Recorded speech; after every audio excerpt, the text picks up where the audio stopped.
this all advertised? Is LinkedIn primarily. oh snap! There goes.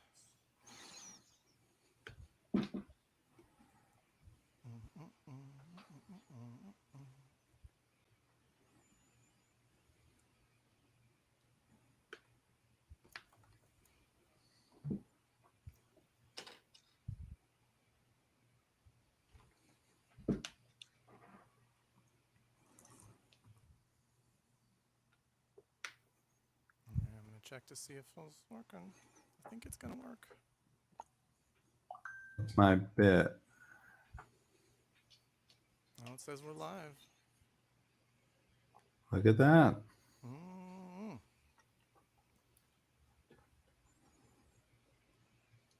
Dun, dun, dun, dun, dun, dun, dun, dun, dun, dun, dun.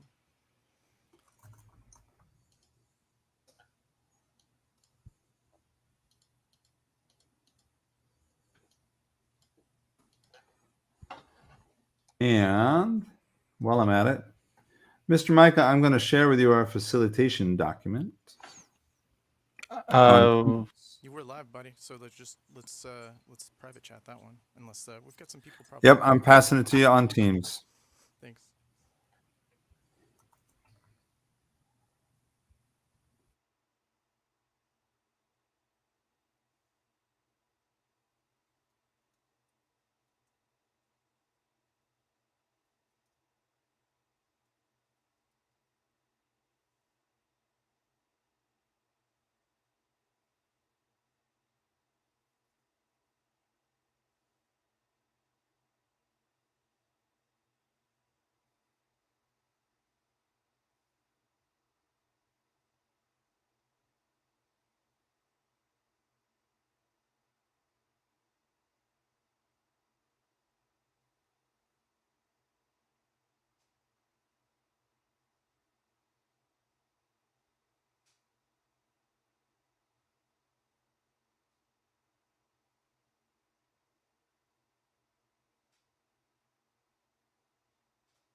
All right, guys, I think we're just about ready to go. Bring the music back down. Hey, welcome everybody to the first return edition of Office Hours. What we're rebranding as SN Community College Office Hours. Hey there, Mr. Chuck Tomasi, starting late. Ooh, see, like I'm still getting the hang of some of the LinkedIn stuff too. So let's just go ahead and let's do the thing. Let's go ahead and get this party started.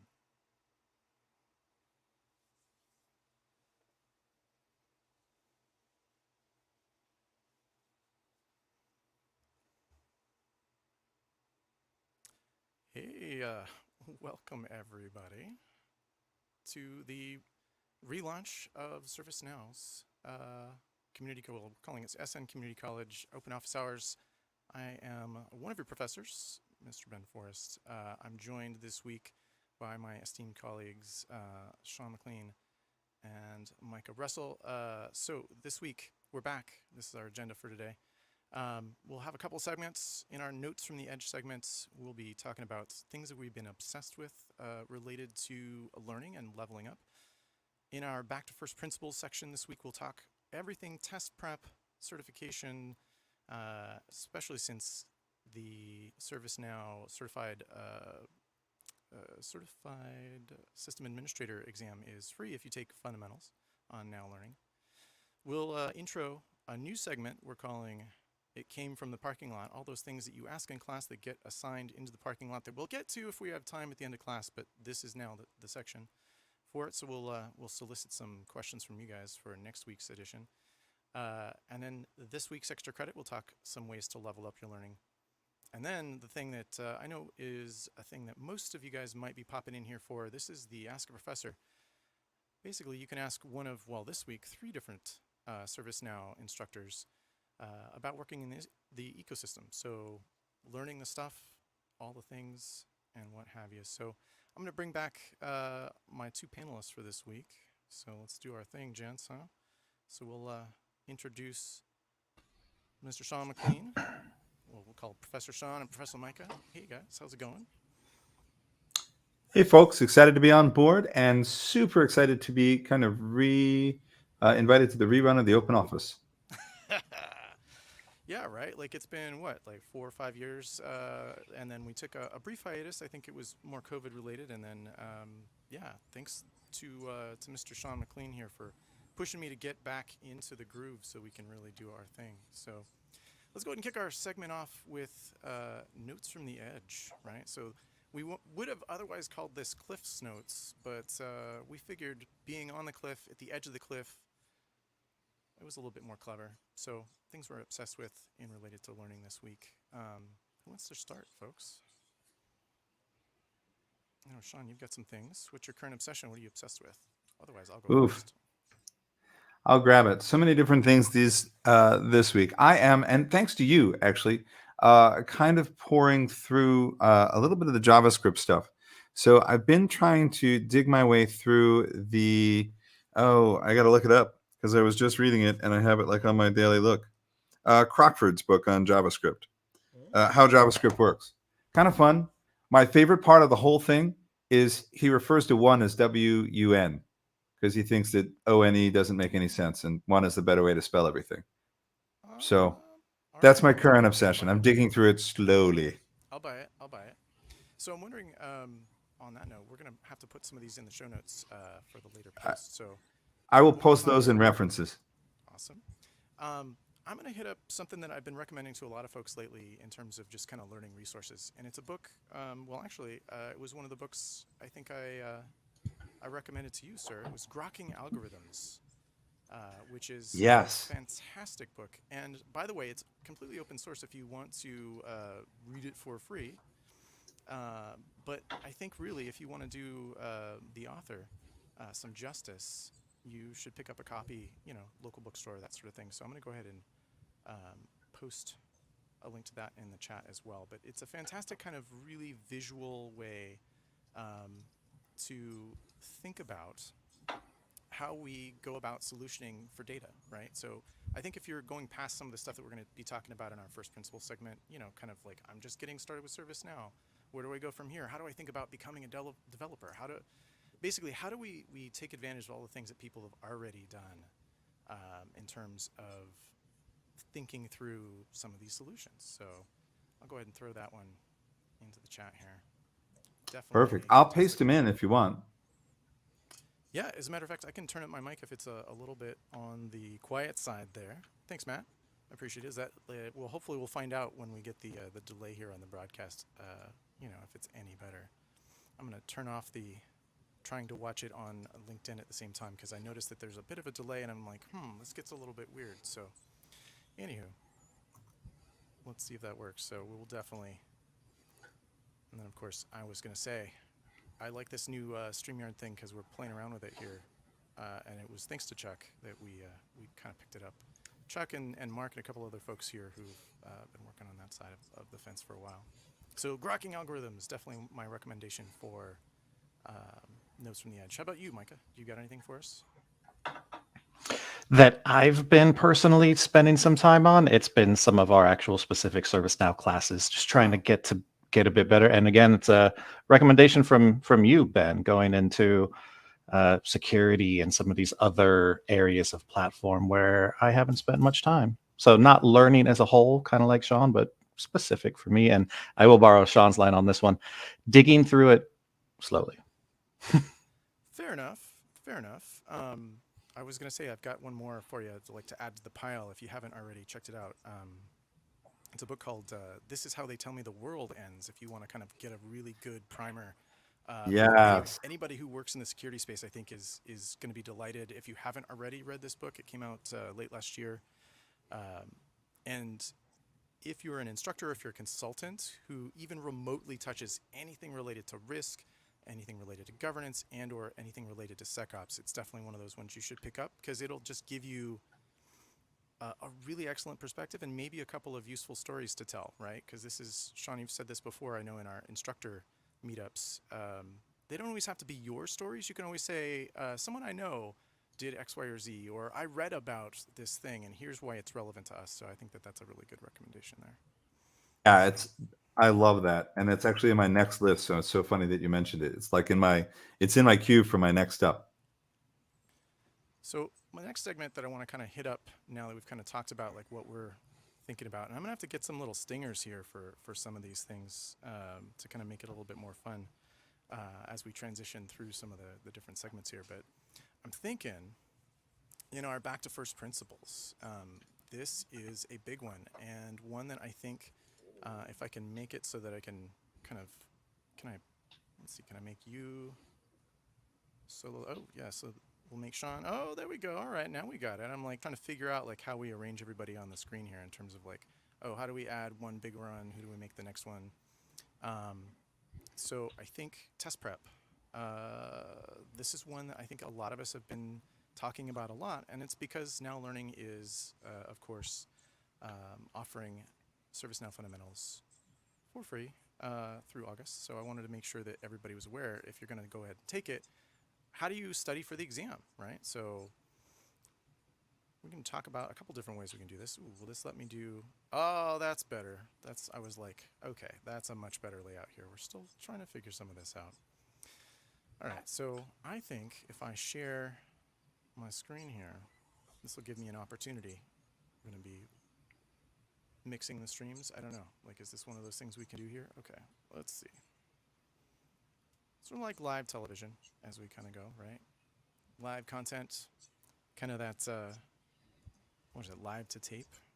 So let's talk about some of the ways we can, So do we have the 7-second delay where one of us can hit the button to just beep out anything we don't want? I think so, yeah. We could do a couple of those. We could do a couple of That's what live to tape is, right? Oh.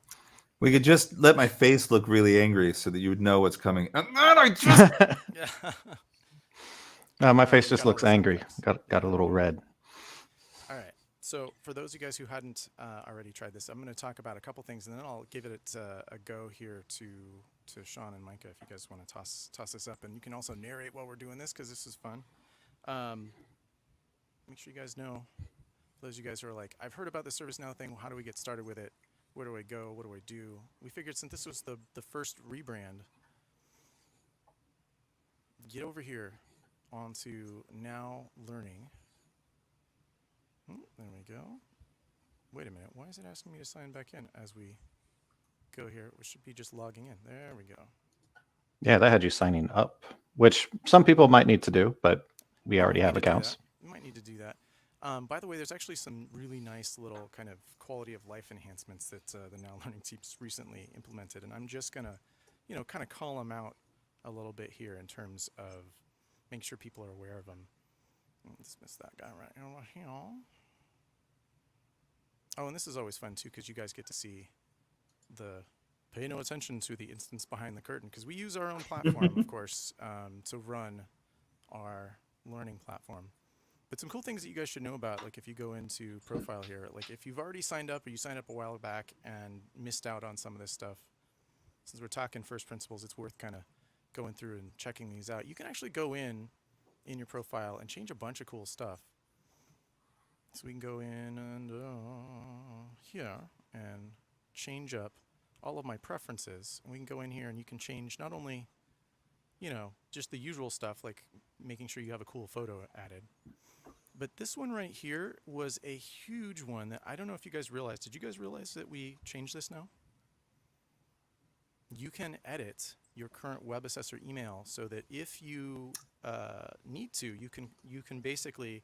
And the thing that we always recommend to new users is that you go ahead and not use your corporate like work email, so that you can hold on to your personal certifications. And for those of you guys who are learning all of this stuff for the first time or getting certified for the first time, it's worth noting, use a personal email address. Don't use, even if your certification is being paid for by your work, they're sending you through this stuff, make sure that you use your personal one. We recommend that so that you can take those certifications with you. Just because you change gigs doesn't mean you should lose all of that. It's not like I switched companies and suddenly like I forgot how to do all this stuff, right? So make sure that you know that that's the thing. Well, and it's not a disloyalty thing either. It's not. It shouldn't be communicating like, oh, geez, he may be holding that certification with your personal is because you're doing the personal work to learn that stuff. So having that connection, I think, is a good and handy thing. Getting some good notes from the peanut gallery. Thanks, April. I was going to note that. Yeah, in terms of the mic stuff, maybe I turn. Oh, I wish that StreamYard now that I'm thinking the feature request for them that I'm going to send over the wall, like the ability to kind of alter maybe Sean's mic settings. Sounds like he's a little bit louder than I am. I'm going to turn myself up on this console without hopefully making it so you guys hear my air conditioner. Because it is a little warm here, not going to lie, here in San Diego today. Or at least it is in my studio under the lights. I'm bringing mine down as well. I hope that helps. Nice. Oh, and thanks. All right, we're getting a few of those. Yeah. So turning them up. All right, guys, I'm turning it up. Turning it up, turning it up. All right, let's go settings. Let's see if it'll let me. Boop, boop, boop. Mic volume. Oh, what if I just do that? Because then I'm not as I can sound myself, and then if that sounds better, how's that, guys? We'll see what happens here in a sec. If I don't sound really, oh, that might do it. That might do it. All right. Like I think yes, according to the sound settings on StreamYard, it appears that I was being filtered way down. So that might be. If I'm way too loud now, guys, I'm gonna blame it on. Nice. I'm gonna blame it on somebody. Cool. All right. How's this, fellas? Oh, Matt. Ooh. All right. Gets the feature. Thank you very much, sir. Much better. All right. Talking about getting our certifications. Now, some other things that are really important that might be a little bit hidden in the UI if you haven't already gone through and done this. We're gonna do the ServiceNow fundamentals self-paced, right? And then you want to. Under certification, once you've taken that cert, right, or taken the class, you're going to get a little notification. And one of the things that'll show up in here is we're going to go, oh, keep going. Come on.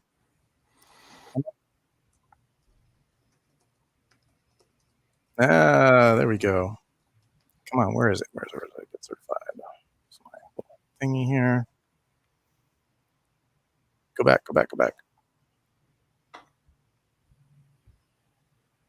Profile. All right, so there's a little thing in here. All right, nice. Okay, cool. We did it, everybody. I feel like we did it. There's a little guy under my profile.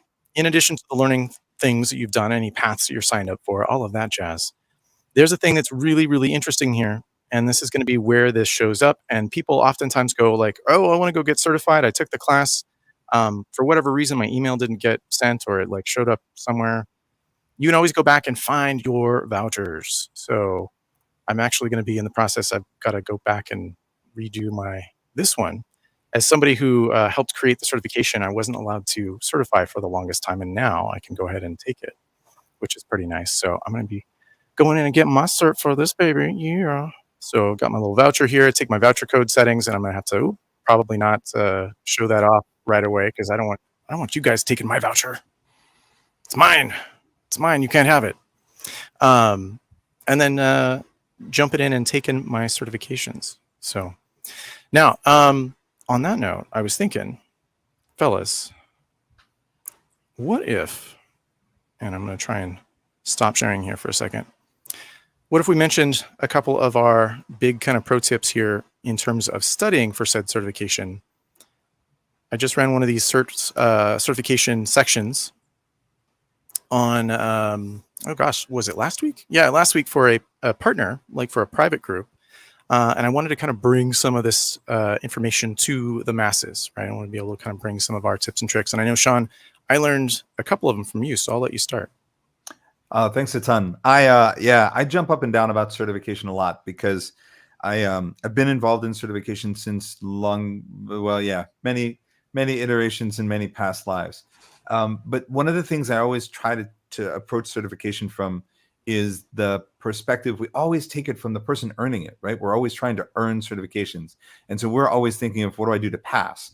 But if we flip that upside down, then it gives us the best study tips you could get. Because if instead of the person taking it to pass, we look from the perspective of the person who's looking for certified people. So that means hirers or people looking for consultancies or collaborators. And when they look at certification, they're just looking for that as one leg of a three-legged stool. And that stool really is the certification, which is quantifiable proof that you know something. But then it's also looking for experience, which is qualifiable proof that you know something. And then we'll call it mojo, which is that just getting to network. So mojo.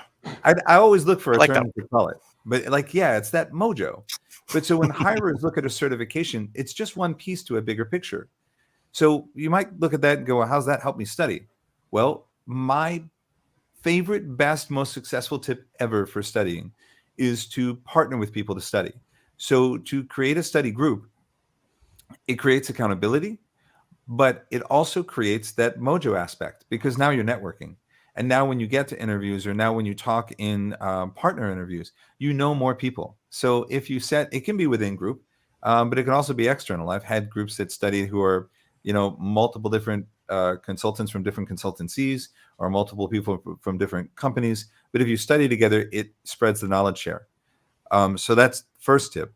Second tip, and I always kind of apply this in terms of prepping for certification tests, and I feel like people overlook the value of this. Make test questions from the test content. We always get within the test. Wait. Are you suggesting, sir, that like you can just take the book and make tests? I'm just wondering. Like, is that what you're saying? Well, if you're armed with a blueprint of the test, and all high stakes certification tests have this, right?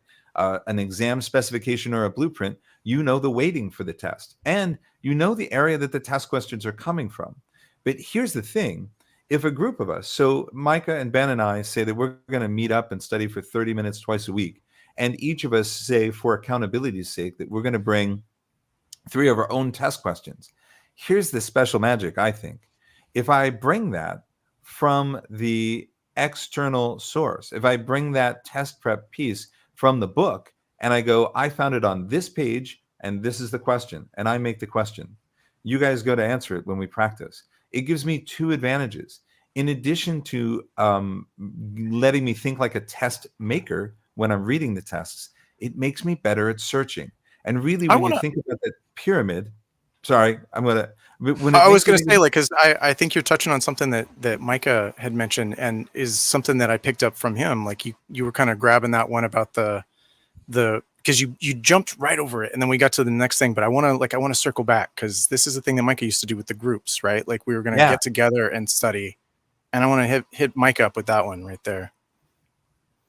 Yeah, Micah. You do stuff with collaborating, right? You've done some great tests. So not sure exactly where like doing like study buddy stuff, right? Because you used to do this all the time. Like when you and I, what was it? Like it was way back when you and I and like Christian O and a couple others like started.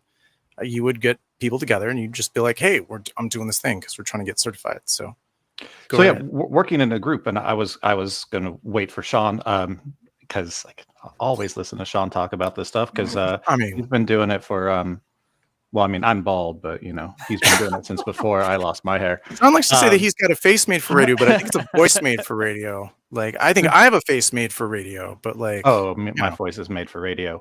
But working in groups is absolutely great. You get to take questions, make your own questions, and you know, hit those back and forth. But I really think that if you have a great understanding of something, then you can explain it, and you can then, and if you can explain it to someone else, then you're going to have no problem with it on that cert exam, right? Because you're explaining it to someone else, and they have to understand it from you, which means that when you see certain words or certain phrases maybe on a question, you're like, oh, I remembered. There's this. That's the old thing, right? Learn one, do one, teach one. Yeah. Anybody ever hear that? So that's how you can really cement some of that information in your brain. Another way I talk about this sometimes is show off my my fantasy nerd in me. Patrick Rothfuss. Anyone know that author's name? Oh yeah, Name of the Wind, right? Name of the Wind, and that's exactly it, right? So in that world, there's this concept of once you truly understand something, you can name it. And then you can do once you truly understand it, and you can really like, it's not Name of the Wind, but there's a certain word in that book I forget, like truly name or something like that. Yep, the true name. Yeah. So like we talk about this a lot. Naming and framing is so important. It's kind of like it's like that little unlock. And I don't know if those were the two things that you thought I was going to talk about, Ben, but probably. I mean, well, because the group thing, right? Like, I think a thing that a lot of folks want to do, and I know, like, as somebody who plays a lot, like, and used to play a lot of single player games myself, I want to do the single player campaign, but I think that studying is definitely a team sport. So I think that if you guys are out there and you're like, I need somebody to study with, it doesn't matter if they took the course or not. This is the key, because what Micah was just saying is you learn it from somebody, and then what your job then is to learn how to explain it back to somebody else. Doing a teach back is so crucial, and that's why I think so many of us that get into this biz, we get really into the details of like, how do we learn something quickly? How do we learn it fast? And once you learn how to learn something, then you're just able to take it way past anything that's just like, oh, I'm just going to take, study for my MCSC or for my CSA or for whatever the case may be. But learning how to learn something quickly is so fundamental. So and different people learn different, right? So however that person is going to understand it. Like me, it's hands-on, right? It's in instance moving around. Some people, it might be flashcards or different things that you can do from the material. So however you can get that knowledge into your brain to then explain it to someone else. We brought up flashcards. This is one that in our world, studying is a team sport. Somebody writing that. Oh, Mark, thank you, man. That's definitely that right there, man. Like I used to hate that, right? Like as somebody that was I am still very much an introvert. Like I would guess that a lot of instructors tend to be introverts, right? We play extroverts on TV here. Or in the classroom. But I think a lot of us really struggle for a long time. And once you learn that you can get together with another person and sort of, it's like, it almost feels like you're cheating a little bit, right? You're bouncing that thing back and forth, and it just doubles your efficiency. in a lot of respects by being able to not just do flashcards with yourself, but kind of practice and quiz each other. And then it is the reframing and the naming and really letting that stuff sink in through practice that's so crucial. And some of the accountability stuff too, right? Because if I'm just studying on my own, I'll be like, oh, you know what? I can, I'm going to go see the new Thor movie that just came out. I'll study tomorrow. Oh, But if I have a time set where I'm meeting with Ben and Sean, then I'm, then I'm going to do what I need to do to get ready for that. Yep. Accountability. Well, and I'm going to admit, so I have to give Sean one of those, because that's what got me back into the saddle here for our office hours, the thing that I used to do regularly, just kind of all the time. And yeah, it's accountability. It's having your gym buddy, right? So it's having somebody else that you're responsible to. Yeah, Ooh. I'm with you guys. I think that accountability is huge. I want to throw, before we have this question, because I think this is awesome, but we had the previous question. Someone said, is somebody writing this down? And I want to make sure I answer. As a matter of fact, funny you mentioned, we are writing that down. I don't know how to throw it in, but as I do with the other sessions that Ben and I run on teaching, it'll come out as like a post, a recap post. We'll do the show notes afterwards. So like once we finish this up, it'll be a recording. So the recording will be available on LinkedIn Live. It'll be available on YouTube. It'll be available on Twitch. We'll do the show notes along with it. And one of the things that, we try to do is we try to take real-time notes. So that is definitely a thing that we're trying to get better at here too.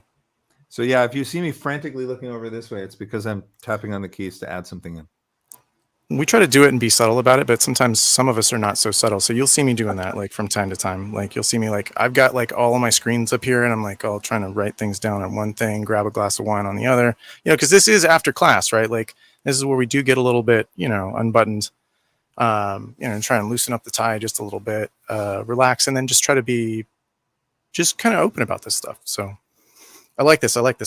And yes, so Mark who's definitely getting my MVP for class today for office hours, sndevs.com, unofficial and awesome. In yes and, we refer to and as the fancy butt. So thanks for the fancy butt. I'm going to call it the fancy butt. Yeah, and April, that is actually, in terms of sort of cognitive theory, we talk about this a lot too.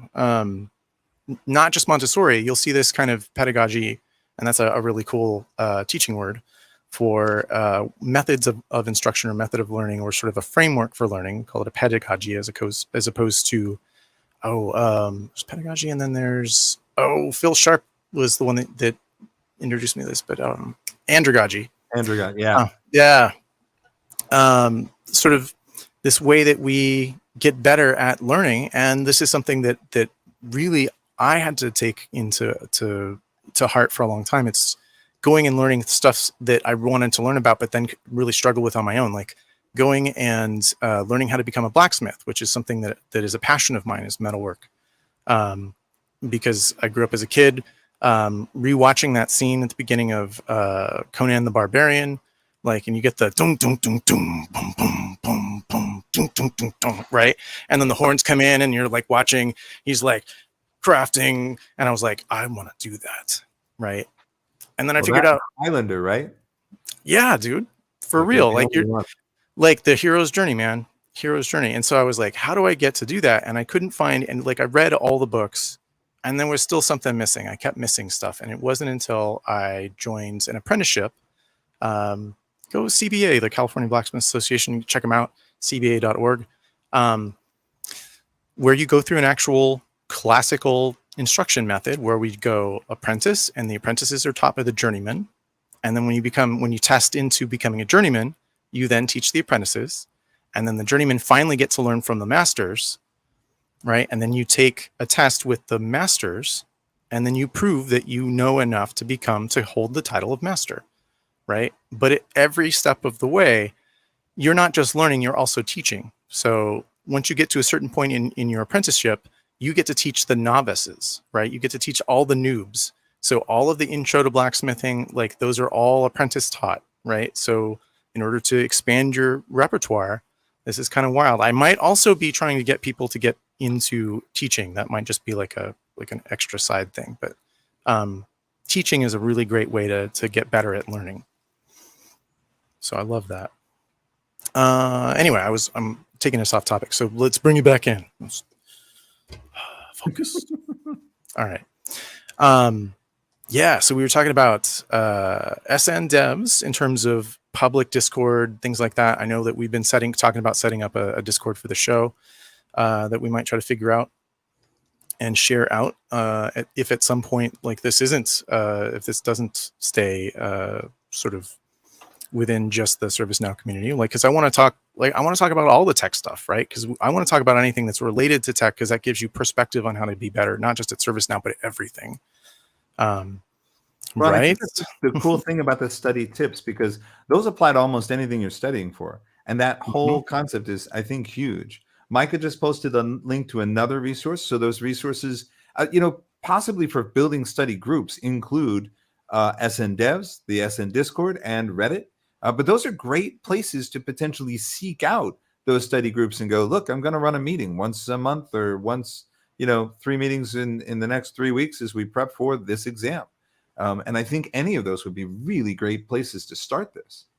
I want to see, though, I'm trying to check the feed, and I'm getting used to this feed. It's a little different than the ones we run on some of the other systems. Yeah, when we're doing this in a smaller group, we do this in like Zoom, and then we kind of put it out to the other channels. So we're trying to figure this out, because StreamYard seemed pretty cool because we could consolidate all the things. But those of you guys who do StreamYard regularly might find that you might know a few more things already than we can, because I'm like, oh, some things show up like right away, some things don't, but we'll just find out how it goes. I still think it's cool though. So SN Devs, the ServiceNow subreddit. I've been camping out on like a Discord server name that I'm still holding on to, and also a URL, like a top level domain that I've held on to but I haven't done anything with yet. That was inspired by Now Nerd, something that Jeffrey Foltz drew up for us.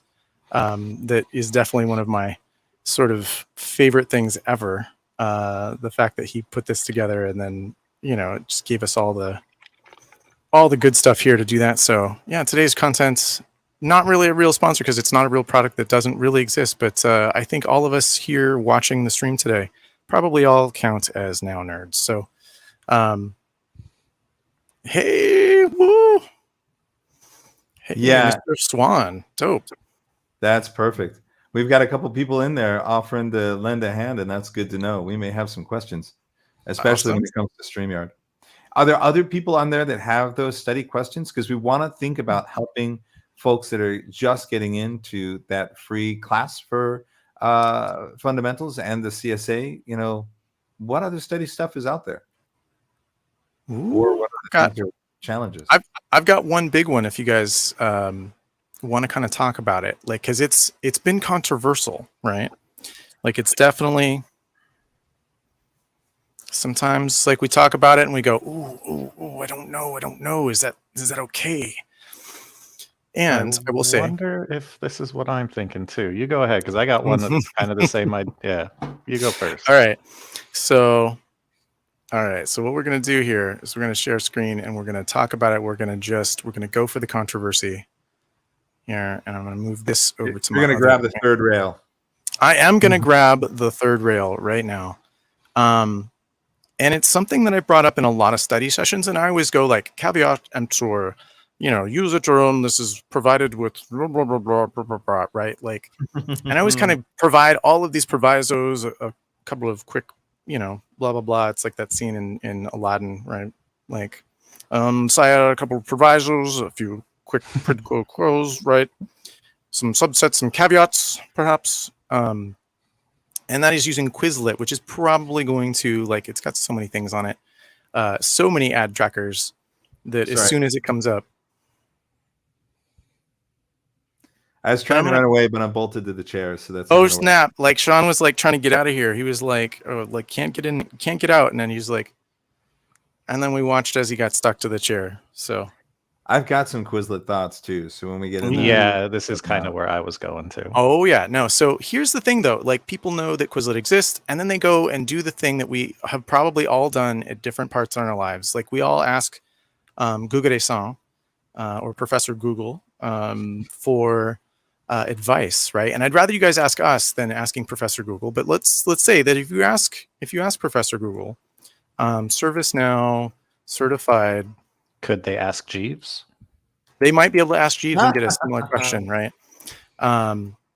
System you're getting more administrator, into and then they go like, there's always the right, and then like the autocomplete. They're like, oh, can I just download the exam or practice exam or right study guide or flashcards, right?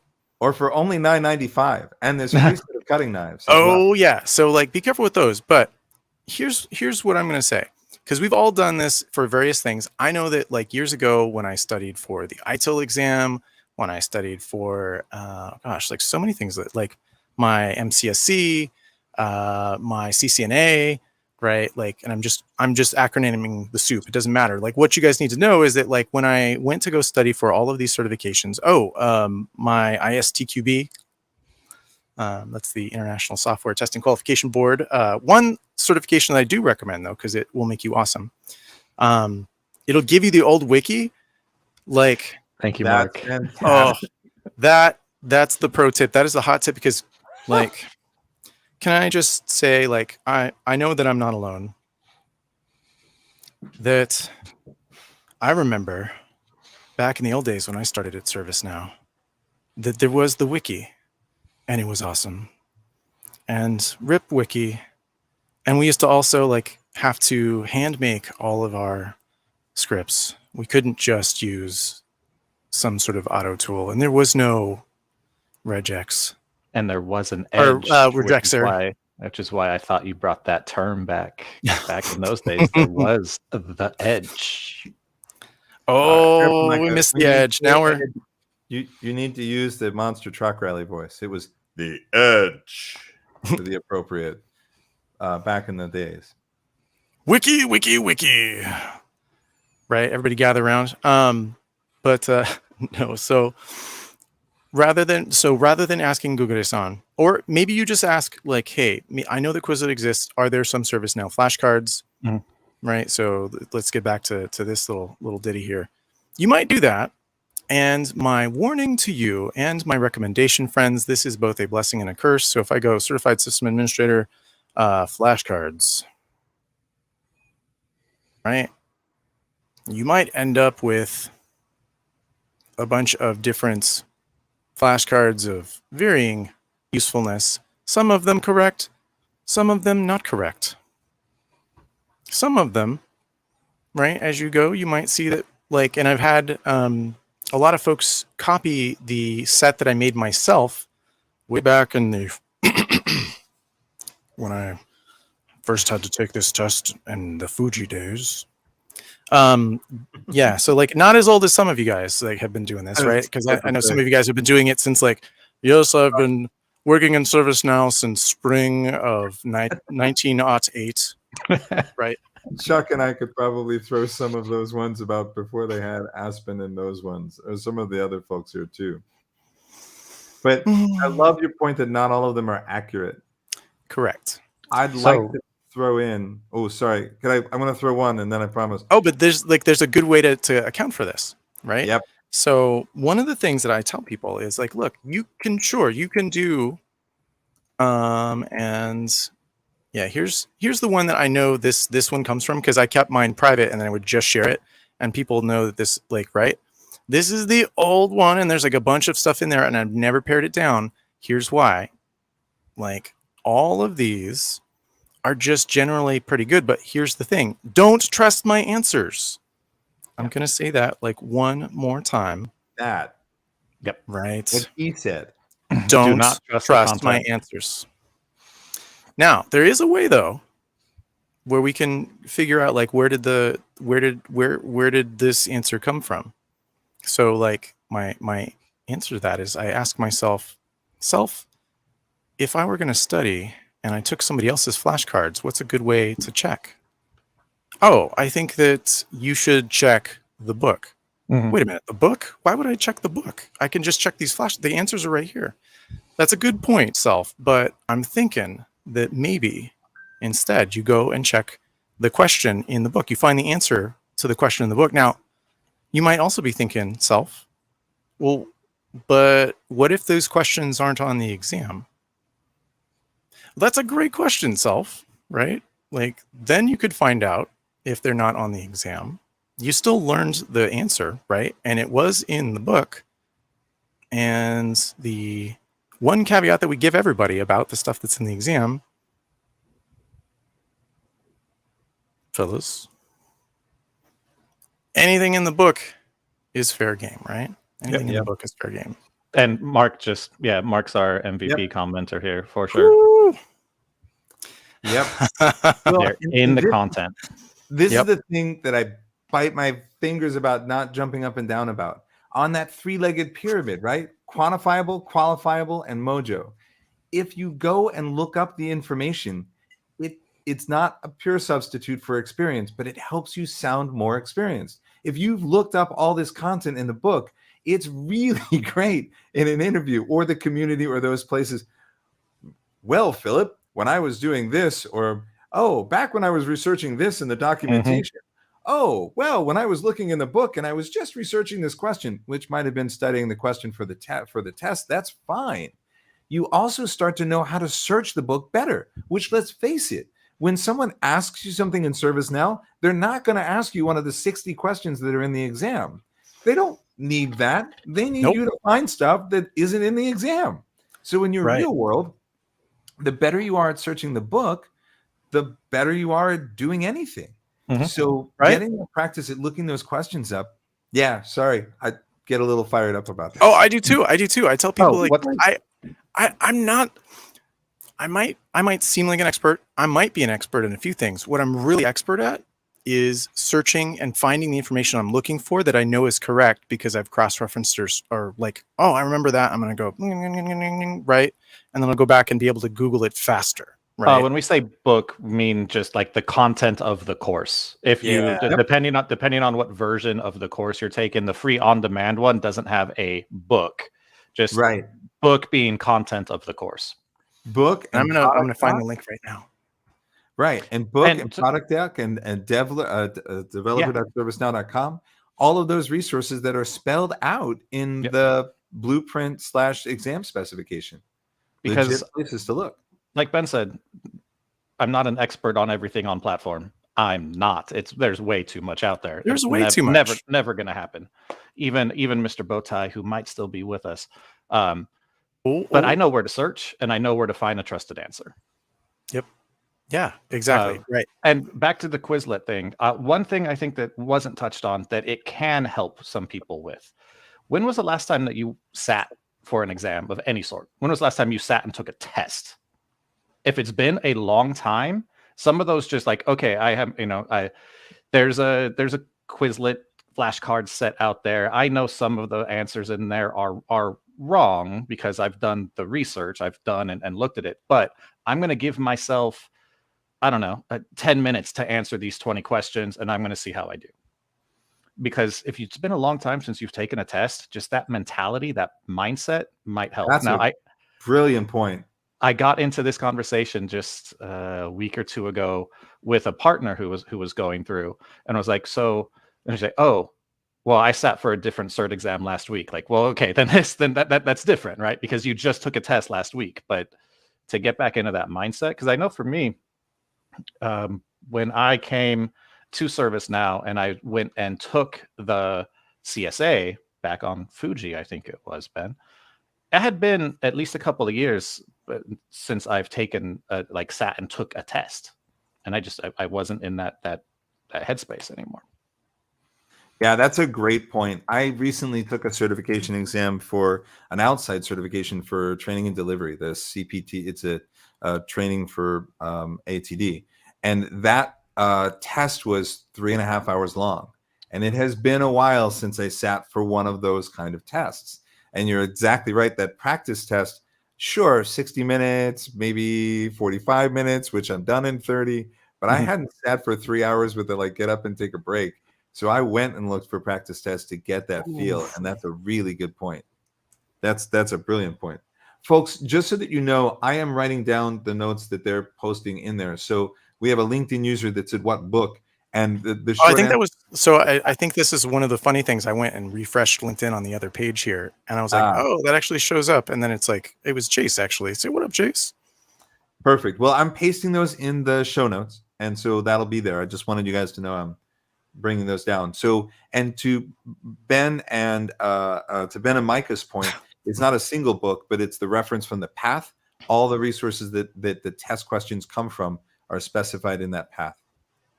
So got a Ooh, really I good love good this. one. Yep. I was gonna say like this one. I'm actually gonna I'm gonna put this in as the stand-in for like the next section because this is one that I think normally we would be doing a section that I like to call "It Came from the Parking Lots," right? We could do a show on this. We could do 10 shows on this. Right. It's all the stuff that people ask us during the class that we have to go. And I'm sure you guys have all seen it.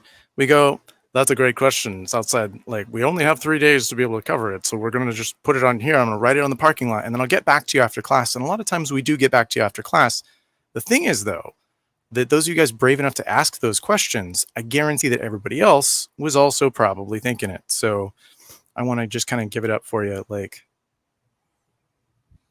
for those brave enough to ask the big questions, this is your segment called "It Came from the Parking Lot." So I was going to actually fill this in with one that came from another instructor last week that I'm still researching. And I was like, ooh, that's perfect. Came from Jan Sperlin. So great shout out to Jan about when you upgrade your family release on an instance, what happens and when to all of the related applications at various points in the application scopes, because there are some like little caveats and like I'm actually making a Murakami diagram because I went through and tested this a few times now. So I think the blueprint does help. So this was another good one, but I'm going to kind of stay on Matt's thing here because this was the question we got. Does the blueprint help? And that's one of the things that's going to help ask or answer Matt's particular question here, since he's asking for a friend in terms of encouragement. So there's two parts to this, I think. One is the blueprint helps because it lets you know that this isn't scary, right? Because it seems like it's scary and it's gotten kind of a boogeyman style reputation, right? I would say that, yeah, I think people start to get nervous about it, and then they're sort of like, we're gonna start to take the test, and then they get like really stressed out, and then they're like, I gotta finish up my thing, and then I've got to get certified, and then the pressure it builds, and then maybe the first time you take it, you fail, right? And that can be super, super discouraging, right? Like you just feel like, wait a minute, I've never failed a test in my life. Or maybe you get, like me, incredible test anxiety. So I have, okay, so I'm just going to say, I'm going to start this question or this little note thing here for later here. Yeah, this is one of those ones where, I don't know about you guys, but I have terrible test anxiety. In fact, I have failed tests that I've written for other people when I went back to take them because I was so nervous when I was retaking my own test that I wrote for students. That's how bad my test anxiety sometimes gets. And I have to, in terms of encouragement, I want you to know two things. One, a lot of us get test anxiety and we could still make it. It's not insurmountable. And two, if you fail, it's not the end of the world. There is just a 3-day cooldown period. My recommendation to anybody that fails it the first time is sign up immediately and go take it immediately when you can after that 3 days, because the Band-Aid's ripped off at that point. Your anxiety is already through the roof. Like getting out there and if you tank it the first time, my recommendation is always just take a deep breath and go right into it right away again. And I've seen a pretty big correlation, at least anecdotally, myself included. Can I just tell you guys that I failed the PA exam the first time I took it? Yeah, I failed event 3 times. Oh, I failed PA 3 times myself. Yep. And the first 2 times I waited, and that was the mistake. I don't know, then- you're just building up your own anxiety again, right? Right. Like, You just make it bigger than back it up is. Get back up Yeah. on that horse. I don't know if that's encouragement for our person, but A little different. I'm going to Yeah. throw in 2 other things if I can. Okay. One of them that I really definitely go back to is Save me, Mike's Sean. point. Reel me back in. No, well, for encouragement, one of those things. Well, so if for what encouragement it's worth, recognize that even those of us with a long period of history of experience, and that might be encouraging too. The history or experience I got, I wouldn't have gotten here if I'd stopped. And I had to do things like fail event 3 times in a row. And Can't then stop, with won't BA stop, don't stop. That's right. So that may help. But the other thing, to Micah's point earlier, accountability in teams is huge for that. If you team up with studying, one of the coolest things happened to me today in class, because I'm teaching people who are ramping, and one of the things that they had pointed out was just that. They were like, I failed the test, and I'm prepping to go again in 3 days. And man, the amount of encouragement that gave to everybody else in the group that was like, oh, well, I can do this because they failed and they're going back at it. That kind of stuff comes out of teamwork. The other one I really want to mention, though, and especially if you're going through this class on your own pace, ServiceNow marks badges in the Now Learning piece. It sounds silly, but there's 2 pieces to it. When you get through content, you get badges and they're reflected in your profile as well. Go back and recognize, rather than the final test, look at the badges and the micro certifications. Those are pieces that you can use to help build your confidence, but it also paints a story. When I see somebody who has every single high-level cert, I hate to say this. This is like the test question. You get some envy? You get some cert envy? No, I look at somebody. When I look at somebody and they have every single one of the high stakes certs that they can have, I look and I'm like, really? Because I have 30 years. I'm scared to admit that. I started when I was 9. I have 30 years we're gonna break out IT. the old timey music again, right? I have 30 years in ITSM. I can't claim to have 30 years in ITSM, human resources, DevOps, and the whole thing. But micros and badges and those other pieces, they actually show more than just nothing but all of the top certs. They show you have experience, and they show you're willing to go study this outside of the class that your boss or company is paying for. That shows a drive. And I think that can be an encourager and can also fill in while you're prepping. And the willingness that you're not just looking for those big fancy letters in lights up on the marquee. Like, no, I can do that part, that part, that part. Okay, I don't have because you're talking about CIS predominantly here, right? Like, so there's a certified sysadmin and then certified implementation specialist, and there's a couple other small ones, CAS, AppDev. Those are the ones you're talking about. The majority of them are CIS, but I completely agree. Like, if you have a lot of the micro certs and the other badges, that means you're in there doing the stuff and learning things. And that is a great way to encourage yourself to go back and be like, you know what, look what I have accomplished as I got halfway through this. And something else that may reinforce that, just go back to the first thing, right? Because you can do this content a couple times, right? So yeah, there's no reason why you shouldn't. And in some of these things, maybe we'll talk about this next week, like some of the Now Learning stuff, you can not only can you retake it multiple times, you can redo a simulator a couple of times. Yep. You can download this stuff and use it on a personal developer instance like a couple of times. So just like go back and do one of those.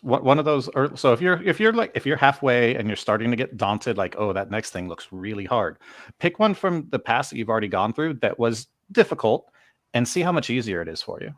Build up that self-confidence a little bit, and then go back and move on. I like that. For your friend. For your friend. I want to do a teaser for next week too, because this is one thing, and I'm gonna call back to this when we get to extra credit here in a sec. The RPA stuff. I started messing with this, and this is a really good. Speaking of the badges, this is way beyond CSA stuff, but I'm just gonna hint for those who want to go like and get a little bit of a technical like cray, like, because that's the other thing I want to do on these office hours too, is like no holds barred. Like, if it's a question, doesn't matter how technical it is. I'm gonna try. We're gonna try to tackle some of them. So, yeah. So I appreciate the questions on that one, and then Sean's kind of extra. Like, by the way, this gives you like some depth. It shows that you're multidimensional. Mm-hmm. That used to be my handle, like that. My descriptor on Twitter. I was a multidimensional emotion engine. Was I think my title for a little bit as a little bit of an homage to my days at PlayStation, like for those of you guys who remember the emotion engine. But I wanted to make sure that as we're kind of rounding this section out, I want to do one more callback. RPA. So you mean reporting and performance analytics, right? I was going to say robotic process I know. automation. I knew I'm that, glad- but just well, alphabet yes, I'm- soup out there. Yeah. So as we continue to decipher the acronymicon, like the dark book of acronyms, that Bruce Campbell will have to say some sort of phrase before he's allowed to touch and take back, to save the people. I want to make sure that we get to the other holy book, and that is the certification. Wait for it. Blueprints. And it used to be difficult to find, and now I'm going to show you guys how to find it really easily. There's actually 2 methods. It is kind of like the acronym, like the in some respects, it used to be like a mythical book. Like, we know that this guide exists somewhere out here, right? And we'll find it. And now there's a really easy way to find it. And this is actually really useful for anybody getting certified on anything in the platform. So here we go. We call it the Certification Candidate Journey Guide. In fact, it is listed here. You can also find it. I'll show you another way to find it just from the Now Learning homepage. But this is basically its own course, but it happens to be viable for any and all certifications. This is your one-stop shop. So I will just drop this into the chat and post it right now. It may or may not go to LinkedIn, because I noticed that like my stuff is going to Twitch and YouTube, but not to LinkedIn. So we'll find out what happens there. I'll copy Might be a paste StreamYard thing. straight to LinkedIn. Appreciate it, because yours is still working. Oh, I'm just on LinkedIn.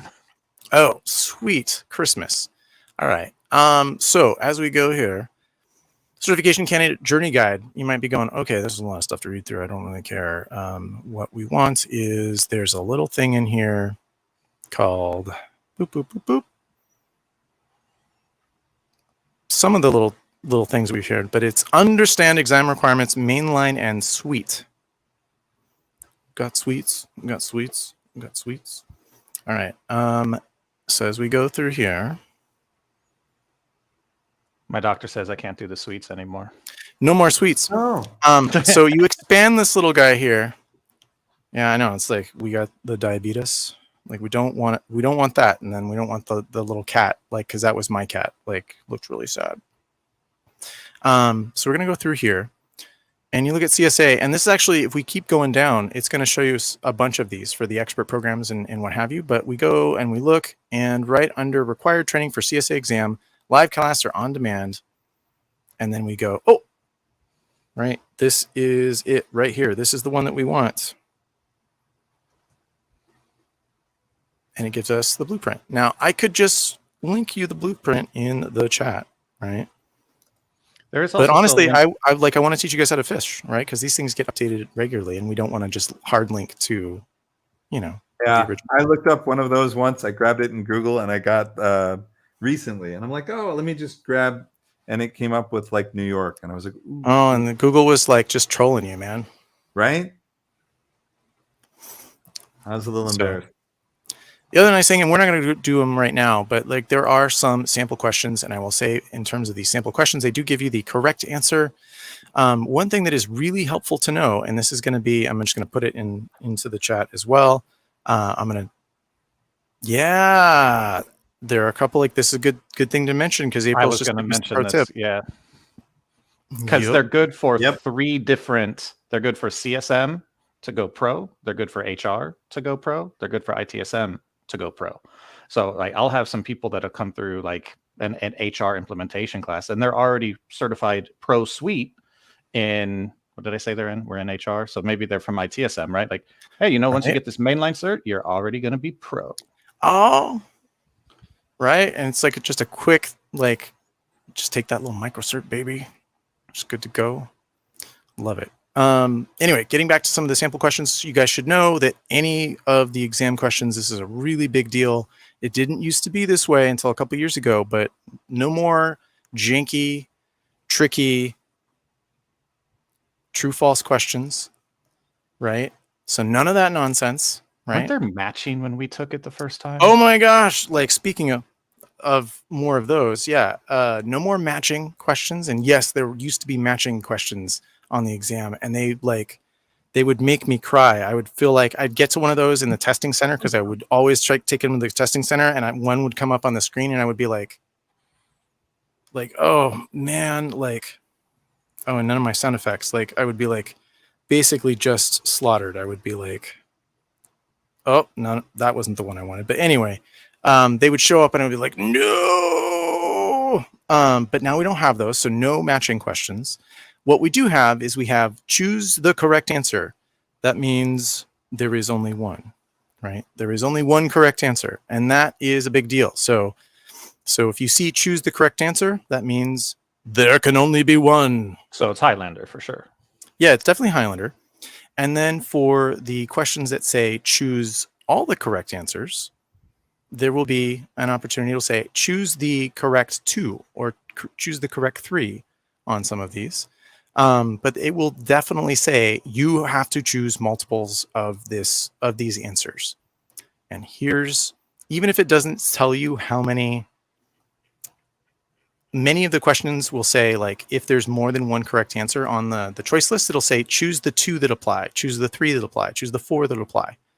Even if the question does not have that in what we call the stem, right? Mark, like, I feel you on that one, because the true false always felt like a coin flip. Because and I hated the matching, because what if there's 7 terms that you have to match from left to right? Okay, well, not 7. Oh yeah, whatever. There's 7, and if I get 5 of them right, did I just miss the question? Dude, like, just anyways. So much pressure. Just so much pressure. Get off my porch and walk both ways. I know. Yeah, we're like, I would just miss all the questions. All right, so but now we do the thing like where it's choose the correct answer, and if it's the correct answer singular, it is only one correct answer. They'll always call those out. Now, if it's choose multiples, here's the other thing that you can find out. Even if it does not say in the stem, choose the 3 that apply, or 4 that apply, or 2 that apply. Here's the math. If there are 2 correct answers in any one of these questions, you might notice as we go through here, like, some of them are like A, B, C, D, right? Oh, and they've shaken them out on this one. I'll find one of the other ones. The pattern is, if there's more than one correct answer, there always have to be at least 3 distractors. Do you guys know what a distractor is? I know some of you guys do. Now I feel like my hero, Mr. Rogers, Mr. Fred Rogers. Do you guys know what a distractor is? I bet you do. It is the thing I have been doing all session. It is the thing that is supposed to keep you from the correct answer, right? So in test speak, a distractor is the wrong answer. It is the one that's trying to trick you. So when you see multiples, usually they will say choose the 2 that apply, and then you'll have 5 total possible choices, right? Because you'll have 2 that apply, 2 that are correct, and at least 3 distractors. So that is my heuristic, and that's my vocab word for you guys all today. My heuristic, my rule of thumb, is the sort of shorthand for what a heuristic is, and we'll talk a lot about those. It's those things in Harry Potter, right? Like, it's the it's those all are of the mentors, right? No, not the mentors. Like, it was the, what was it? The I used to be a beaters? mentor for somebody. I was the mentor. Oh, you were a Dementor. Okay, gotcha. Right. All right, I'm just gonna like. Oh, all right. I love that though, Dementor. I'm totally gonna use that. Yeah. So the distractors. That's gonna help you at least know that it's a multi-answer. Well, I mean that it's multi-answer, and that if it says multi-answer, that you know that it, like, if it doesn't tell you that 2 are correct, but you have 5 choices, that the likelihood of it being 2 correct answers out of those 5 is very high. If there were more than that, there'd be more choices, right? Mm-hmm. And so that usually what the exam spec is supposed to say is it'll tell you how many are there. Now, I have vetted a few in the past, like that will still follow the old rubric, where it'll just say like choose all that apply and not tell you how many. And in those cases, the thing that you can always remember, and it's not always 100% of the time, but like what they'll do when we're creating these exams is that there have to be at least 3 wrong answers, right? In the multiple choice, in the choose all that apply questions. What they don't want is, like, what we'll do instead, what they don't want to see is you just pick all of them because that's garbage, because your brain is Right. already like, one of them can't be correct. In those situations, what we've done when we go to rebalance these exams, because we do that about once a year, sometimes twice a year, and for some of these really popular ones like CSA, we do it all the time. All three of us on this call have been in those sessions where we all take the exam and then we get scored. And some of us, myself included, will fail the exam. And they're like, how did Ben fail? Right? Mike has done it, right? And they're like, oh, he happened to get some of the worst questions in the question bank. Maybe that's one that we shouldn't have. What's wrong with this question? Right? And it's usually like, oh, it's worded weirdly. Ben overthought it, Mike overthought it, Sean overthought it. A regular participant would overthink this question, let alone somebody that's not a native English speaker. We think about all of those things, especially for the really popular certs. So we're constantly going and vetting and changing questions in the question bank for that reason. But my pro tip here is, if you see the choose all that apply, kind of go through and see how many total choices are there. If there's 8 choices, well, then there's a boatload of questions that are correct then, right? Because if there's 8 choices, it probably means there's at least 5 that are going to apply. And so you said it's not 100%, and Right. I agree. It may not be 100%, but it is high 99% of the time. Yep. Also, same thing there, where that number is missing, telling you how many should be correct.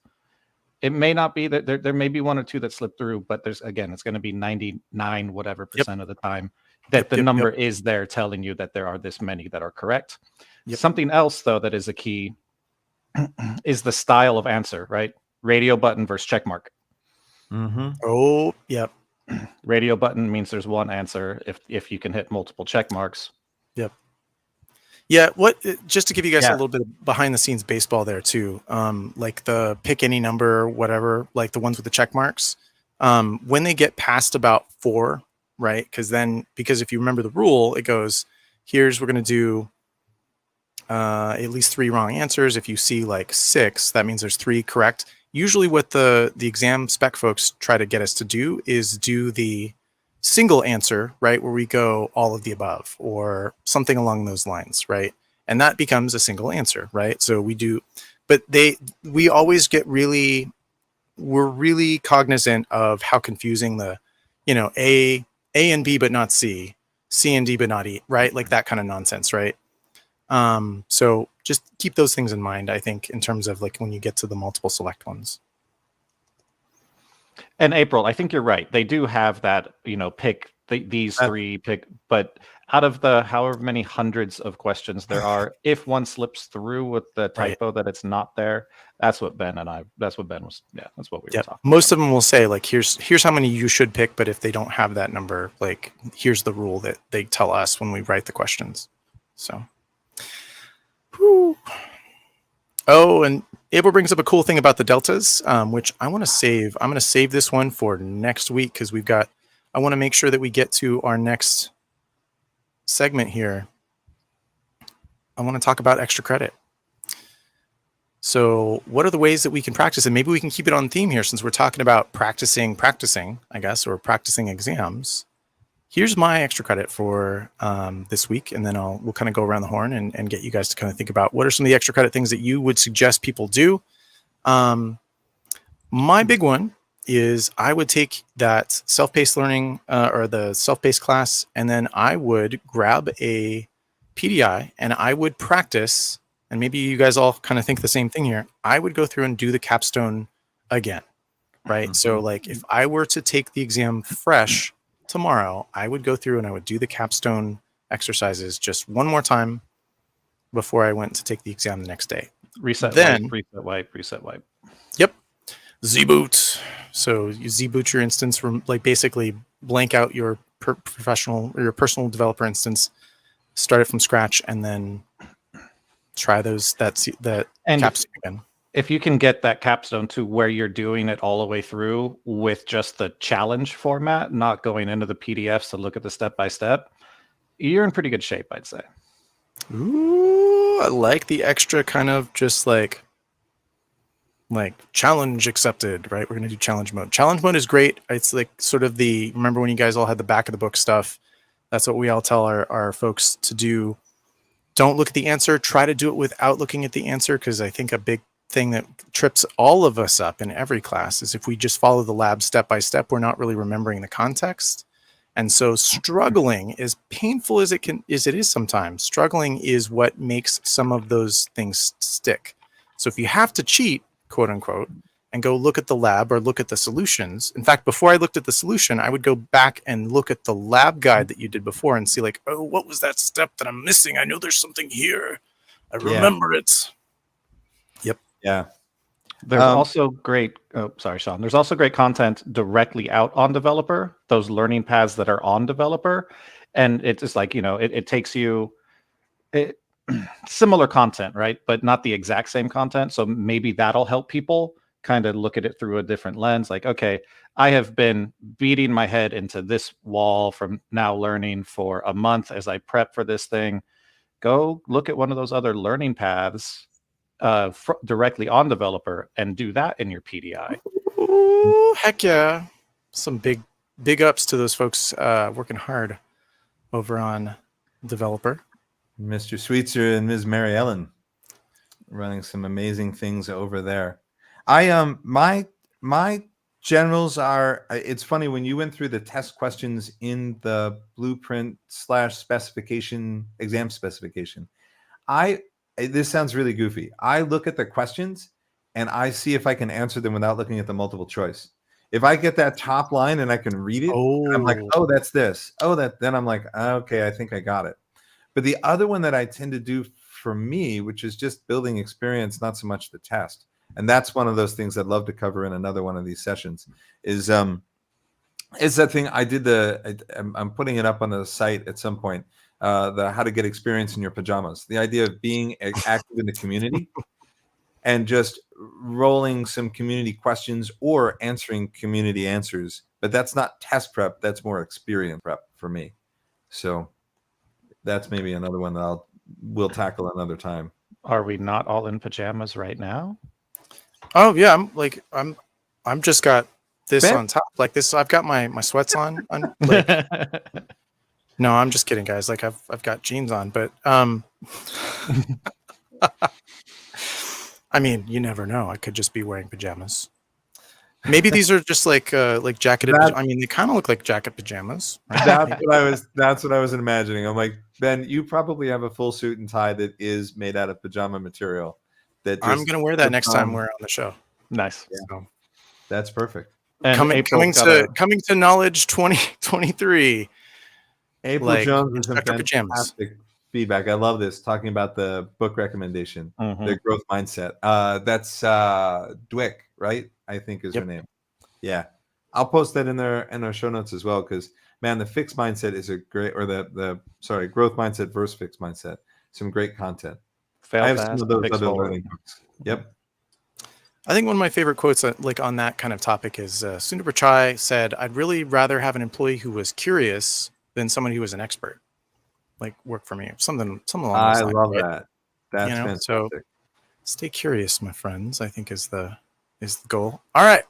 So that's it for extra credit this week. We'll have some more. I've definitely got lots of extra credit related to RPA that we'll be talking about next week because I have a thing related to hacking Now Learning Live, or Now Learning, not Now Learning Live, but not really hacking. It'll feel like hacking because you'll feel like, am I allowed to do this?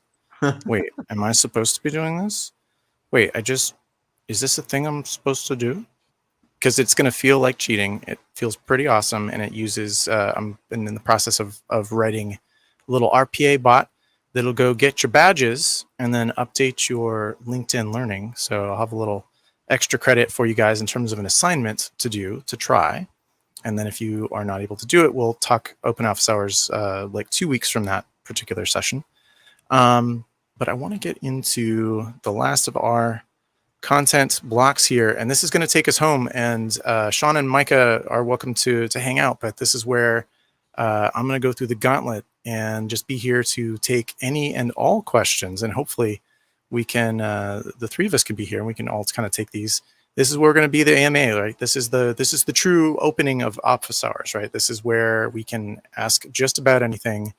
Hopefully it's, for those of you guys who are newer, it's going to be something related to CSA and getting certified. And I hope anybody that's been around the block for a while is already certified, and that there's no reason not to take advantage of that certification opportunity. And like I said, don't be discouraged, because if you fail it, there's only a 3-day window to retake. And the retakes are like, it's a couple bucks. It's not $0 like it is right now, but like you got it for free, and it's normally a good chunk of change to take it the first time. So Sean, do you remember what it is? I know it was like a $75 for the retake. I don't know. Yeah, and that varies. But I mean, the initial course was 600 or something. So it's Right. substantial. And I think it's just a great opportunity. And like we said, throughout this, just being in Now Learning and going for some of those other badges and pieces gives you enough headway to kind of start that process. So it's definitely worth looking at. April's filling. April, we're going to have you guesting on our show at some point, because you got in the details. It's $450 is the original for the credits to take the class.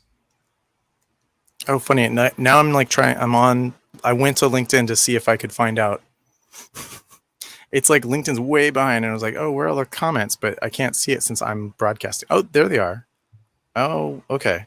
Interesting. Some of them show up, some of them don't. All right, StreamYard. Like Mark and Jay said, it's a bit of a learning curve. Got a little bit, yeah. We'll figure it out. Learn.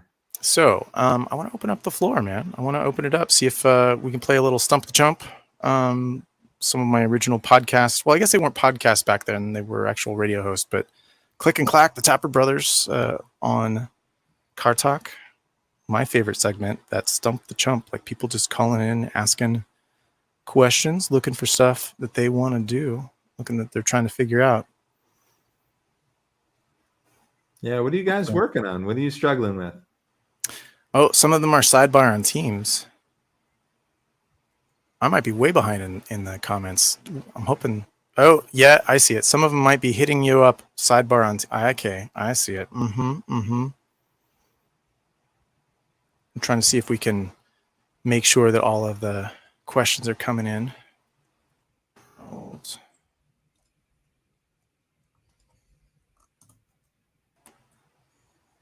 Quick bit of little trivia here. You guys happen to know what the Car Talk theme used to be? Oh my gosh, I wish I remembered. So it was a little ditty by Earl Scruggs, Doc Watson, and Ricky Skaggs called Earl's Breakdown. I'm just going to put that on there. So like, that show would come on and then be like, oh, since I'm not trying to monetize here, we'll just do the, right, while we were waiting for questions. And that was less than 30 seconds, so I'm sure I'm good. Yeah, Stump the Trainer. That was one of my favorite games. I know it's like a game that we've all played. We have all played that game. We have all played like Stump the Trainer. It's one of my favorite games. There's sort of the Ask Me Anything sort of thing. And it might be like that we don't get any questions tonight. I've prepared for that. Ooh. All right. We got one. Matt saving us. Woo. Coming in. Is there a way to set up a page in SN that allows or that shows an easy read list of KB articles that automatically updates as we add more KBs? Ooh, I like this question. I've got to take. Anyone want to take this one, or because this one, my this one first relates question is going. Well, isn't there a portal page for that? Mhm. And is there already a dynamic filter for that I can cheat and leverage a little bit? Oh. Do you want to take this one up? Because this is a great question. Yeah. I'll throw the high level and go, I think it's this, and nope my way into the sunset. All right. So there's the right way that I know that we're supposed to do this, and then there's the way that I do it sometimes, because sometimes this gets into versioning. And I appreciate this, Matt, because there's like the happy path thing that we do that I know that we're supposed to do, and then there's like Ben's kludgy hack that I love. That because I'm in a hurry, and I'm always in a hurry. I don't know if anybody else like feels like they've got time to do stuff, but oftentimes I feel like I'm in a hurry. So what I tend to do is I tend to do the following. So if I were to go, actually, let's find out on Now Learning. Do I have? Oh, I was just gonna. More Right. in So context. Oh, sorry, I'm reading as well. New comments coming up with that. More in context with the SD team to use as a support article. oh, Ah, good to know. So The team not does don't not use the use portal. portal, right? Okay. Okay. Let me grab one of my demo instances here. While Ben's doing that, I got a question. How would you want it to automatically update? Just every time there's a new article, just keep the list growing forever? Or are there some rules we want to put in place on that? Hmm. Who likes rules?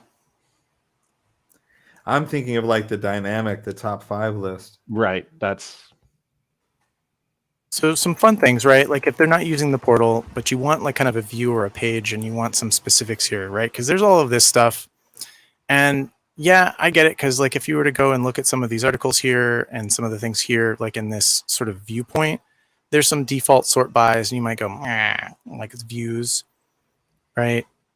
But updates as you add, like this will show additionals, but you won't see like when or how, or like unless you just set it to last updated. But what I sometimes do, and this is where I'm going to diverge a little bit. I'm going to go. So there's a lot of cool ways here, and this gets me back to the kind of original power of the platform that kind of blew me away a little bit. But if I just go to knowledge and I just go and look at all articles for a minute, there's like I'm going to show you guys 2 things that blew my mind when I learned them the first time, and this is a little bit above and beyond like CSA exam stuff, because this is right. So we get like just the classic list view, right? Mhm.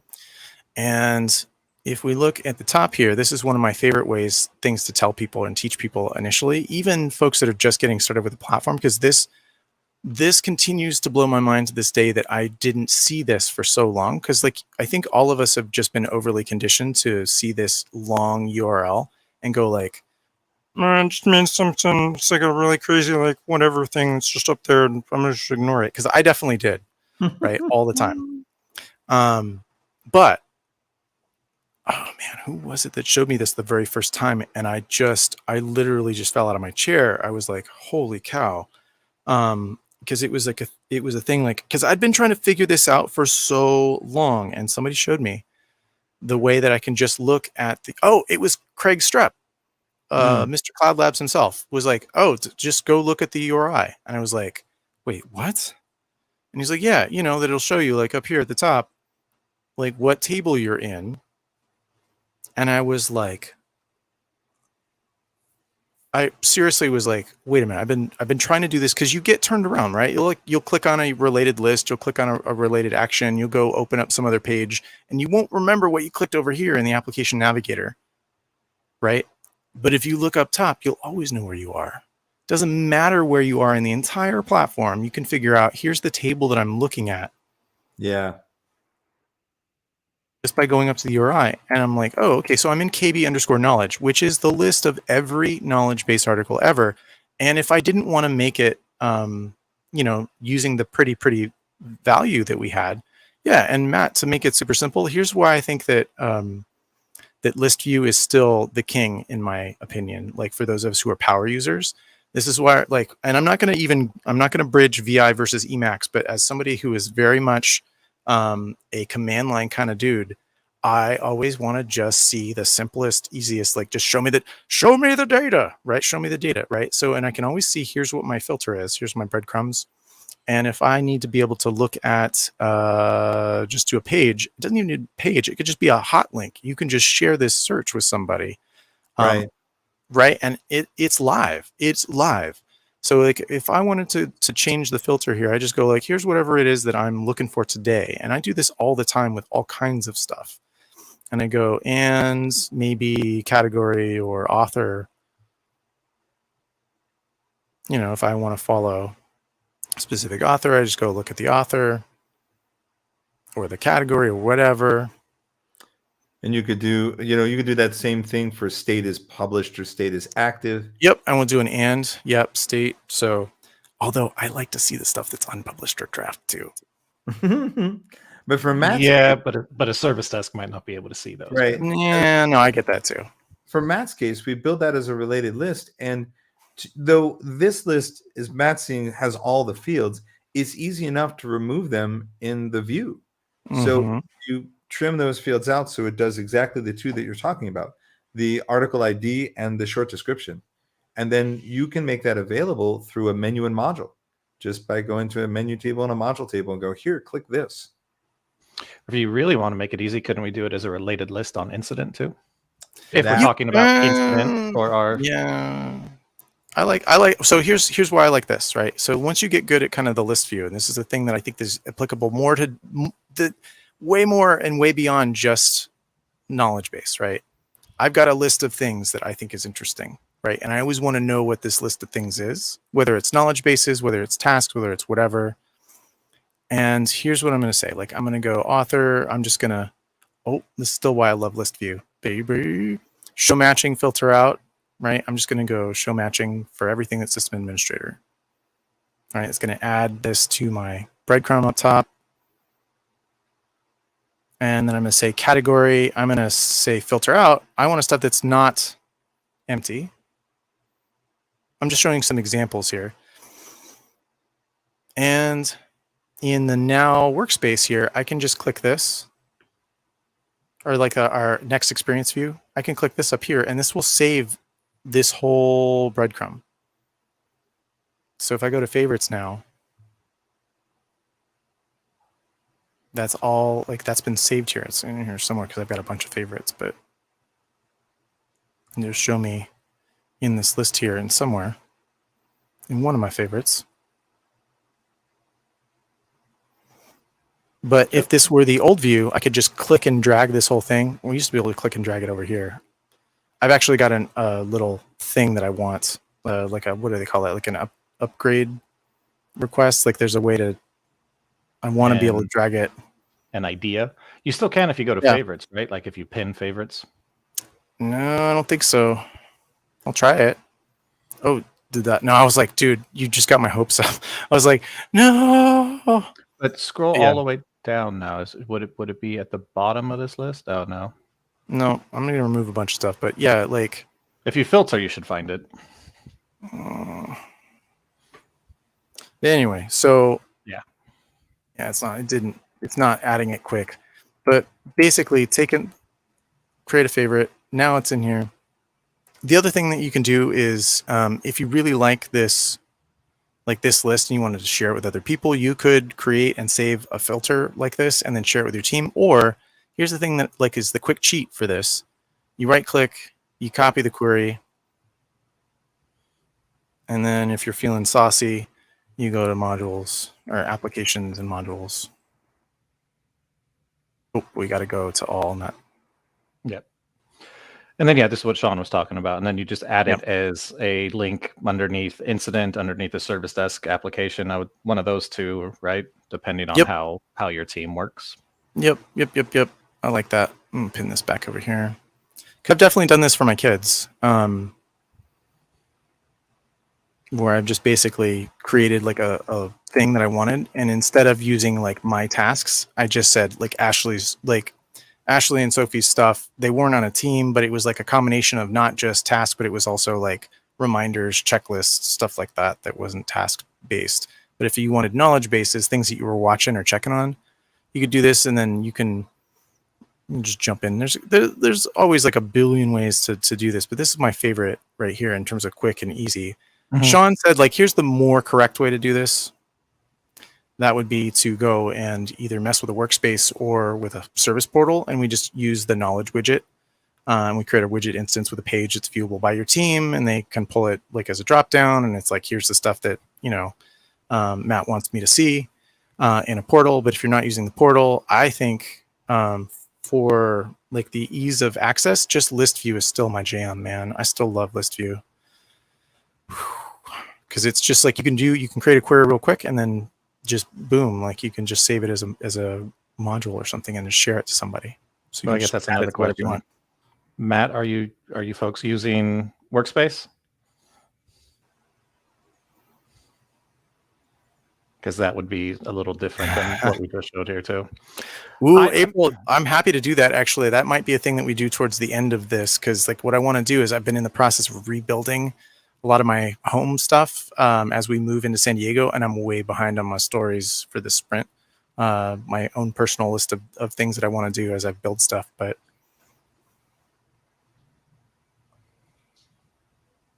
I like it. I like it. I'll totally do it. But yeah, now that I've got that query saved, I was just going to go in here and you're like, all right, I'll just link type. And you can do like, you know, URL, you can do the specific table and, oh, what table were we in? This is the thing that I'll always like, that I love. I can just go, oh, bracket, because it's the table name, KB. Right? And we go find it in here. Or we just go KB, not template, it was KB. Now I've forgotten Knowledge. it now. Knowledge, hey, yeah. Oh, it's knowledge. Who knew? Yeah. Right. And you could build the filter here, but yeah, if you already did it on the list view so that you give yourself like, oh yeah, no, this is what I want to see. Just copy that URL like you showed, clicking we on do that it this last way. breadcrumb. Yep. So we could do it this way. We could do list of records. We could do just URL from arguments, right? And Ben, you need to show them the super fancy trick you can do with modules since you're in there building it, that you can put, you can use emojis to the front of the module just to make it stand out. That's that little extra that you showed me that I was just, oh, this is adorable. Oh my gosh. Yeah. So if you want it to be the unicorn, right? Name it like here. Oh my God, Marsha. We'll just drop it into self-service.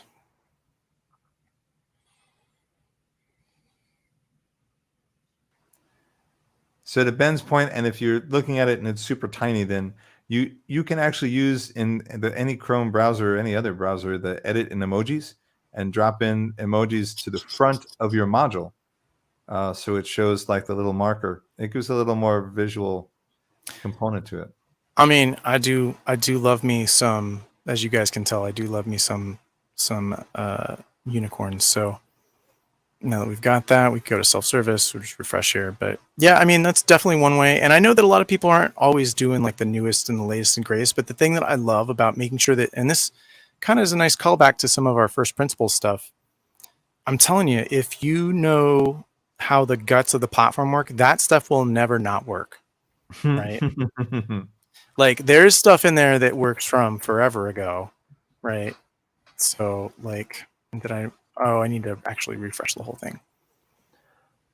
But so yeah, when I do on occasion deliver the SNF course, the ServiceNow Fundamentals, we talk about the condition builder very early on, but in the book, in the material, I think they call it like the list filter.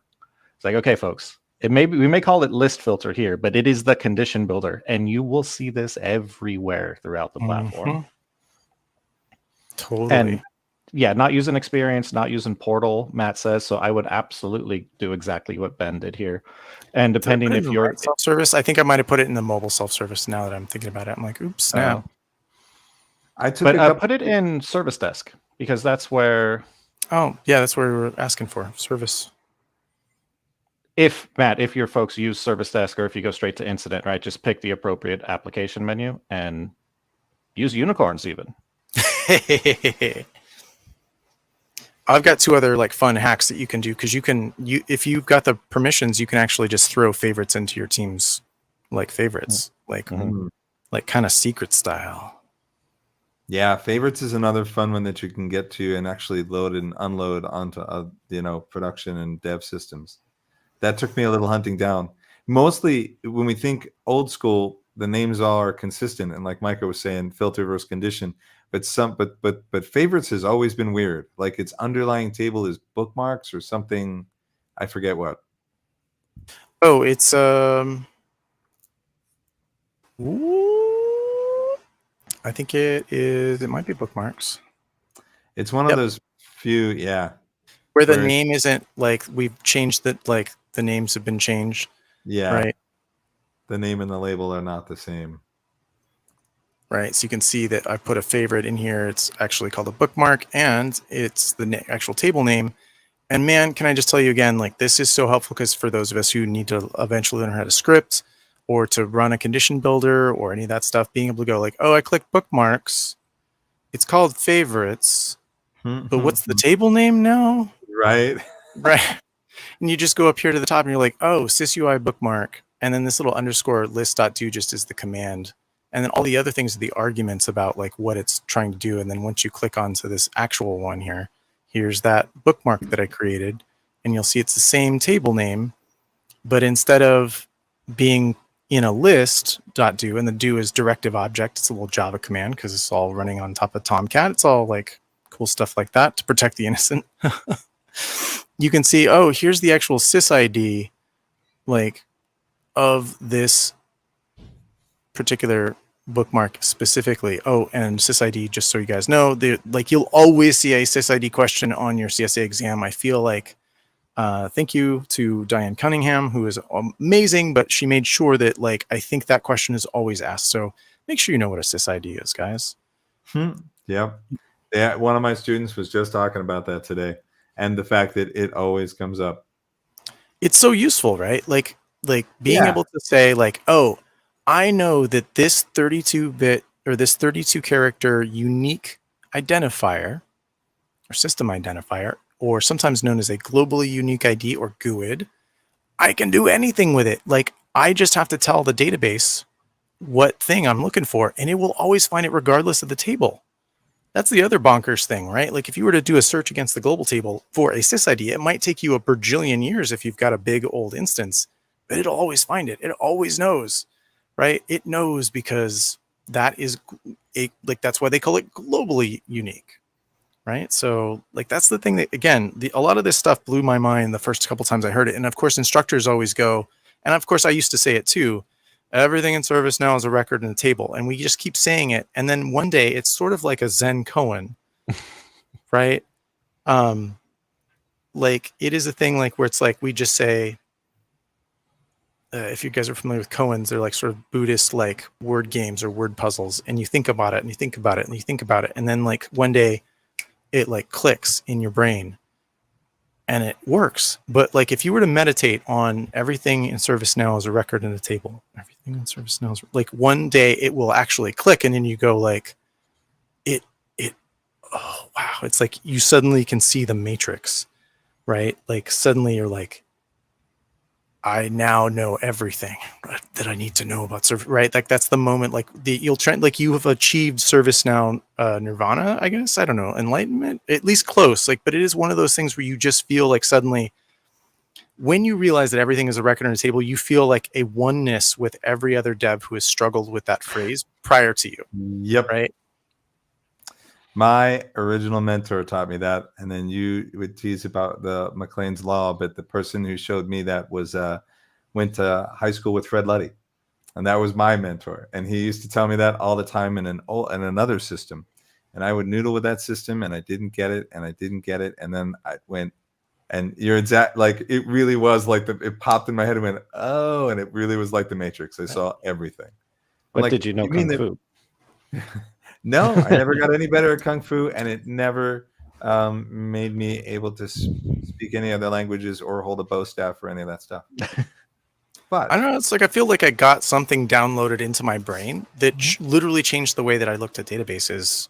Because previous to that point, I'd worked with some really horrible ones, like ones that were not well architected. And I got to say that I got into my database stuff via MySQL and relational databases, which prior to like coming to ServiceNow aren't really well architected. Like people did just like crappy stuff like with these things, and they threw databases together for speed and optimization. And it wasn't like I learned MySQL first, and then I went to Oracle, and then I was like, oh, why don't we all do it like this? And then you learn about licensing. And then you learn about speed and optimization, but like, you're like, can't everything be a hypercube? I don't understand. Right? Like, why isn't everything like this? But then you see the kind of, it almost feels like a cheat or a hack the way that we do it. in ServiceNow, and like I've now seen it replicated in other systems. Like big ups to Fred and Bo Guri and David Liu and all of those guys, like at the original beginning, for kind of putting this thing together in a way that is just really smart. That kills me, because I look at that and I'm like, I didn't get it, and now I do, and they got it. So like, to have that epiphany 20 years I mean, ago. it's not perfect, because like we still sometimes see like old artifacts and old relics of like stuff on the like the location table, or like some of the old like ways that like on a group you would see roles as a related field on a group instead of like an M to M, right? In the old stuff, because they were kind of building it quickly. But yeah, I mean, they ended up fixing it. But like overall, like the big picture, holy cow, like Yeah. it's kind of cool. It's kind of cool. So we got about 15 minutes, and I'm wondering what we should close down with. Like, now that we've kind of gone through all the big things, and I don't see any other big questions kind of coming through, like, I kind of feel like we might be able to kind of shut it down, shut the lights out, like it's like last call. Closing time. I think that might be the right thing. Yeah, I think so. Especially seeing as we're going to be doing this, if I'm right, every Tuesday through summer. I am, for sure. I mean, I don't want to like put you guys on the hook for it. I'm happy to have you guys around for it, and maybe we even find some special guests over the summer. The long eye at some of the people in that audience. Yeah. Yep.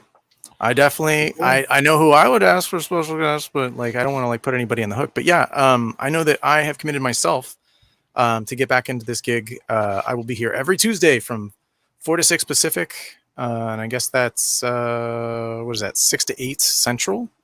Yep. And given whatever your time zones are, and of course, thankfully, all of these are being recorded. They're streaming right now to YouTube, Twitch, and LinkedIn. And I appreciate you guys hanging out with me tonight. Yeah, this has been such a cool thing, Ben, and I just super happy to see it roll again, and the way that we're rolling it through. Yeah, this was the thing that you and I have been talking about way back, was what if we could pass it on to bigger audiences? And I had never.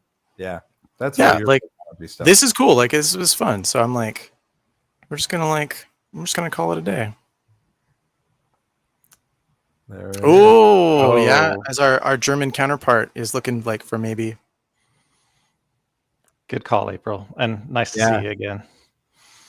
I might be good to jump in on one of those early ones. Is twice. I'll need to be jumping on the Catalytic Collaborative, but I think it could be cool to run one on an hour.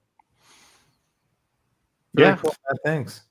All right, guys. I think that's going to do it for us tonight. So I think I'll say goodnight to you guys. Thanks again for everybody that's been hanging out with us for, wow, man, 2 hours goes by fast. Love it. I'll catch you guys next time. Thanks, Tom. Later, y'all.